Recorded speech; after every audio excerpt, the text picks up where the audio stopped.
what have you seen change, and do you see anything that has majorly changed right now? Because we live in very, they say, interesting times, but you have this life experience that's probably gives you a perspective that a lot of us youngins don't, especially as social media, sort of people who are always there twittering and stuff like that.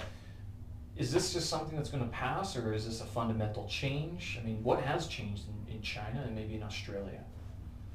Australia I can't really comment upon because I just haven't been there. In the last 15 years, I think I've been in Australia 4 times. Wow. And the stays were very short. The last 2 times were totally free to be in the studio, to record the drums, get down there, and then get out of there. Because by this stage, obviously, I had my own place and all that kind of stuff, a rented place that I had here. In China, the changes they're massive. It's hard to go back. I mean, when I got here, it was big. It's much bigger than what we're used to in Canada and Australia. It's just huge in terms of not only the space, but also the pure number of people. So the crowds were always here, but it was nowhere near as crowded. It was nowhere near as crowded in what way? In 2002 to 2007. And people talk about Beijing's great change was 2011. The Olympic Games had, I remember looking forward to the Olympic Games to a degree. I wasn't, I'm not an Olympic not a big Games sports guy, right? Fan, not that way inclined. Love boxing, but take me away from boxing and it's sort of like, okay, well, whatever. If that's what you enjoy, that's what you enjoy. But leading up to the Olympic Games, everybody knew there was a big event, and it was the first global event that China was going to celebrate. Major event. There were things happening in Guangzhou, but this was a major event that China post 1949 was going to be celebrating, 2008. So it was a major thing to look forward to. There was some adjustment to Beijing as a city, but not a lot. Then the Olympic Games went, and life went on like it was. I'd moved from just slightly out in the suburbs on the east side, down in Tonghui, which is like, not far from downtown, but on the east side. And I moved into the so-called fashionable Sanlitun area and lived right on the strip. And it was kind of fun. So for 3 or 4 years, 2008 to 2012, was a really good, fun time for me. But what I didn't see taking place, because my work was in and around the Sanlitun area and then to an airport. Right. I didn't see anything of the city. What I didn't see taking place was how the city just exploded outside the 5th Ring Road. Oh, really? And when I got here, the 5th Ring Road wasn't even completed, wasn't even a ring. It had started but wasn't completed. The 4th had, and the 3rd had already been here for many years. So what I didn't pick up on was how all around the city, outside the 5th Ring Road, the villages, which I used to love to go to, were now just being knocked down. I didn't see any of this for until around about 2014 or 2015, when I finally had to go out, because you and I or anyone else working with us at that time had to get a medical a long way from downtown, which happened to be outside the 5th Ring Road. And so for the first time, I actually saw what had been taking place since around about 2011, right, or 2008, realistically speaking. Man, that city had just gone off. Population was through the roof, and now I was beginning to understand, why are the roads full all the time? By 2015, 2016, why are the roads full on Saturday and Sunday? At odd times too. You're going, what do you people do? Yeah. Why are you here? I mean, well, this is what happens when you double the population from 16 million and you push it to 30 million plus. The official policy says it's 22 million, but the official policy doesn't allow for the fact that anything outside the 5th Ring Road is now part of the city. Oh, is that okay? So, it's pretty safe to assume that if you took the radius of the 5th Ring Road and then said, okay, for the next 10 kilometers in that direction and that direction and that direction to the 6th Ring Road, that's all just filled up with people. But it's not counted in the population. It's not counted in the population. So that you put 30 million, you double the population, and you're going to get a lot of change, because that just is an intensity of change. So that's been the biggest change, is that change on change on change has really changed the intensity of the city. You know, the people have changed too, because they're no longer, it's not a dominant Beijing population. It's basically young people. So the population has gotten younger because people are coming from all over the country to make their living. You know, so we're seeing here, I would say what I've noticed is the old world of China, the freedoms of China, they've all gone. It's now just, it's, because every area you went to was different. That was part of the freedom I'm referring to. Everything now is just a mass, an amorphous blend. Mm-hmm. I've seen the city lose its rustic colours of deep maroon and grey to become this sort of a bland plastic. You know what I mean? Beijing is not colorful. Shanghai would be colorful. Shanghai's very, I can't comment on. Harbin would be colorful. Yeah, Shanghai in particular. I went to Shanghai in 2016 and thought to myself, and the previous time I'd been there was 2007, and then before that in 2001, and I thought to myself, man, this city has kept its character. Mm-hmm. I don't feel Beijing kept the character that it had when I first came here. When I first came here, it oozed the national capital. Really? Yeah, yeah. So in what way did what was the biggest change in that sense? Because I- when I tell people that I live in Beijing, I go, Beijing at least retains its sort of Chinese characteristics. That I can go to a shop and not speak English, that I'm going to have to speak some Chinese. Whereas in Shanghai, you can speak English to most people there. Yeah, true. That's an interesting point. That's a change that, you know, I would say I haven't picked up on, because that hasn't really changed. You can still, as your experience. Well, but your Chinese is much better than mine. I mean, you're fluent. I mean, And possibly I don't notice it, so maybe I haven't even tried, at least for 10 years now, I haven't probably tried to walk into a shop and speak English, because I just don't possess, you know, the language. Don't get me wrong, I mean, I'm going to get caught out in the language the whole time. But I think my last major tantrums of not being able to speak Chinese well enough to avoid conflict, they would have happened around about 2007, 2008, when I was working at a job at the airport with a couple of other guys that I was working with in another job, as you might know. And we had a job, we were working as air traffic control emulators. Okay. For Air China.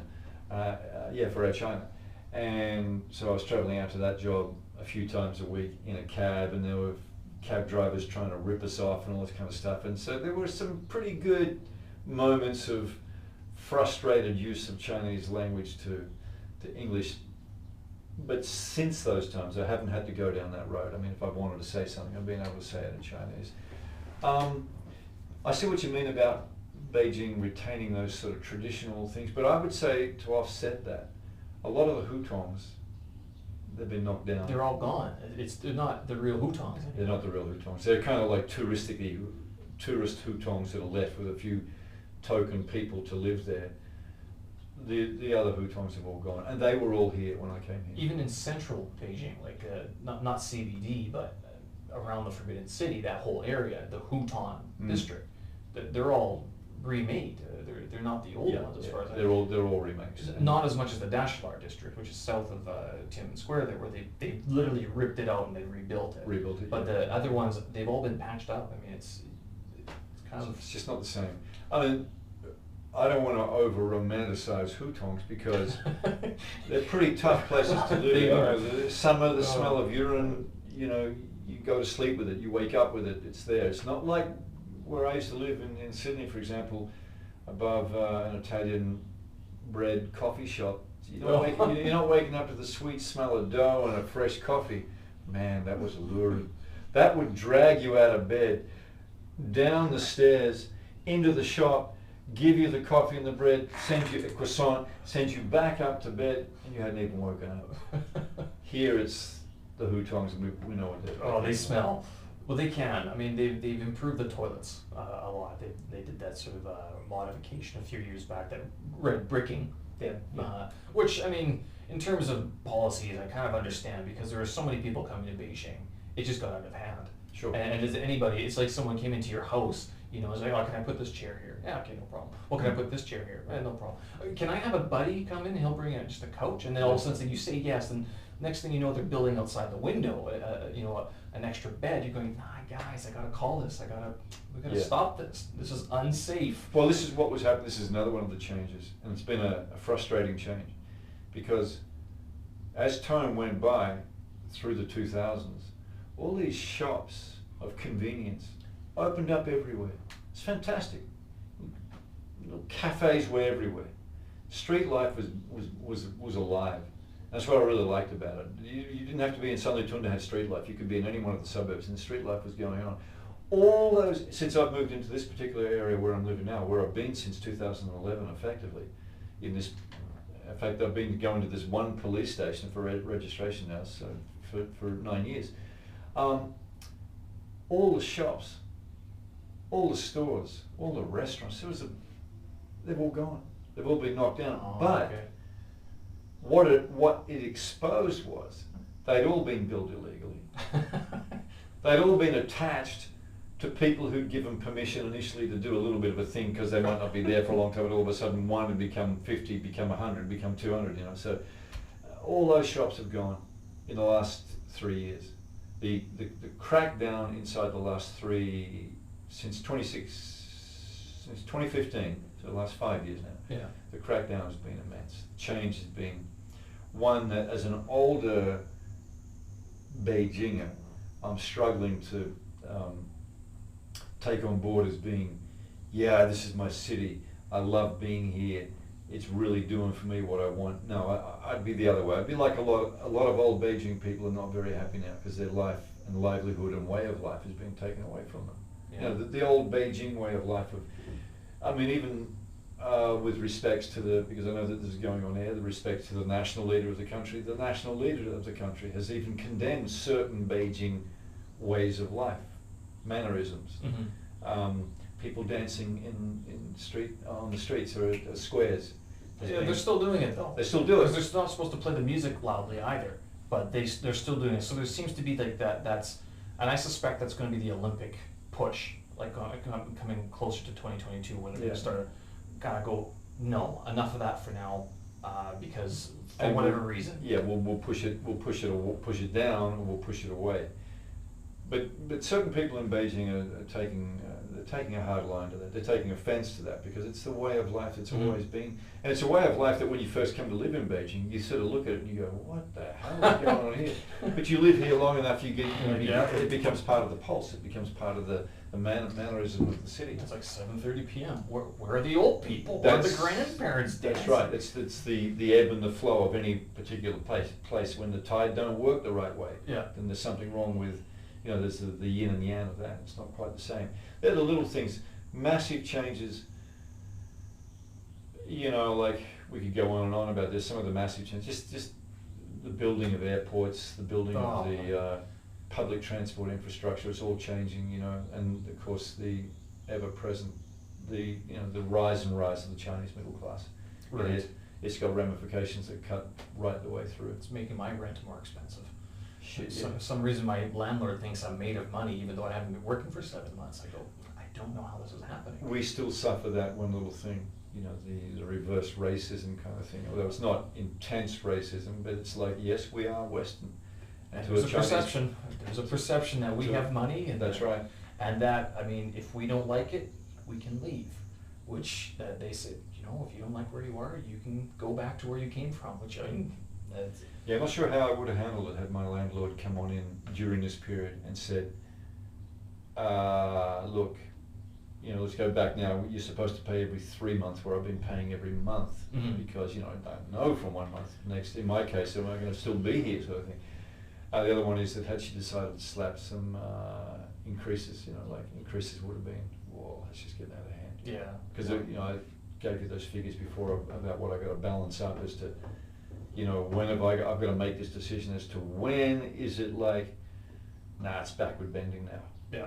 So, you know, and of course, through all of that, you and I have got to suck up this weather right now. So for anyone who's not from China listening, China has 2 seasons, and both of them are kind of, depending on which part of the world you come from, one of them could be shitty, one of them could be okay, but one of them is just hell, and we're in the could be hell.